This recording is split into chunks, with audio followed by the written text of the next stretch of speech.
বাসায় বাজার ছিল না, তাই সন্ধ্যার পরে দুইজন মিলে বাজারে এসেছি টুকিটাকি বাজার করার জন্য। সন্ধ্যার পরে রেল লাইনের উপরে তরতাজা মাছগুলো পাওয়া যায়, তাই আমরা সব সময় রেল লাইনের উপর থেকে মাছ কিনি। এখানে কিন্তু সব ধরনের মাছই পাওয়া যায়, তো আমি এখান থেকে বড় একটা মৃগেল মাছ নিয়েছি। মাছ কিনেই চলে আসলাম বাসায়। আজকে বড় বড় সাইজের কয়েকটা কই নিয়েছি। এই বড় বড় কইগুলো চাষের কই, দেখতে ভালো লাগলো, খেতে কিন্তু একদমই ভালো লাগে না। তবুও দেখে মনে হচ্ছিল কয়েকটা নিয়ে নেই। 3টা কই নিয়েছি, 3টা কই 1 কেজি হয়েছে। আর এই যে বড় একটা মৃগেল মাছ নিয়েছি, এই মাছটার ওজন ছিল প্রায় 2 কেজি। মাছটা একেবারে জীবিত ছিল, কিন্তু বাসায় আস্তে আস্তে মাছটার জীবিত নেই। জীবিত মাছ খাওয়ার আসলে স্বাদই আলাদা। মাছগুলো এখন কেটে নিতে হবে। বাজার থেকে কেটে নিয়ে আসতে চেয়েছিলাম, কিন্তু সময় ছিল না, তাই আর কেটে নিয়ে আসা হয়নি। যাই হোক, মাছগুলো কেটে ধুয়ে রেখে আবার রাতের জন্য রান্নাও করতে হবে। বাজার থেকে এসে সবকিছু গুছিয়ে রান্না বান্না করা আসলে অনেক বেশি ঝামেলা, কিন্তু করার কিছুই নেই। যতই কষ্ট হোক না কেন, রান্না বান্না তো করতেই হবে। সবগুলো মাছের আঁশগুলো তুলে নেওয়ার পরে ভালোভাবে ধুয়ে নিয়েছি। তারপরে এখন মাছের পিসগুলো করে নিচ্ছি। মাছের পিসগুলো করার পরে আবারও আমি সবগুলো মাছ ভালোভাবে ধুয়ে নিয়েছি। এখন সবগুলো মাছ আবার প্যাকেট করে নিব ফ্রিজে রাখার জন্য। কয়েক পিস রেখে আমি বাদবাকিগুলো প্যাকেট করে নিয়েছি, তারপরে ফ্রিজে রেখে দিলাম। কই মাছগুলো দেখে আপনাদের ভাইয়া বলছিল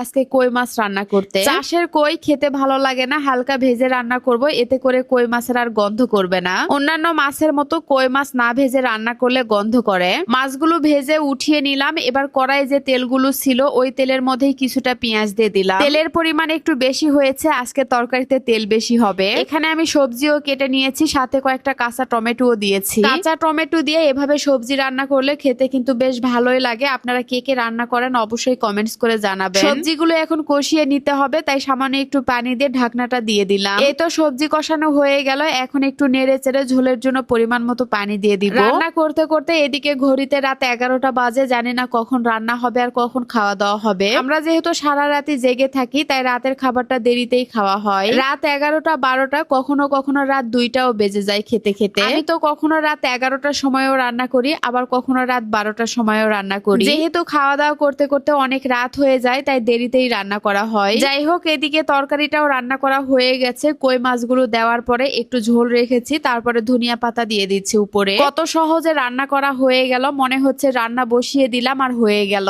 আসলে রান্না করতে তো সময় লাগে না, তবে জোগাড়পত্র করে নিতেই অনেক সময় লাগে। মাছগুলো কেটে ধুয়ে নিতে নিতে রাত 11টা বেজে গিয়েছে, আর রান্না মাত্র 30 মিনিটের মধ্যেই হয়ে গেল। ঘড়িতে এখন রাত 11:30 বাজে, আর এই সময় আমি রাতের রান্না করলাম। রান্না বান্না তো হয়ে গেল, এখন সবাই মিলে একসাথে রাতের খাওয়া দাওয়া করব। আজকের ভিডিওটা কার কাছে কেমন লেগেছে অবশ্যই কমেন্টস করে জানাবেন। যদি ভালো লাগে তাহলে একটাই অনুরোধ থাকবে, প্লিজ একটা শেয়ার করে দিবেন। সবাই ভালো থাকবেন, সুস্থ থাকবেন।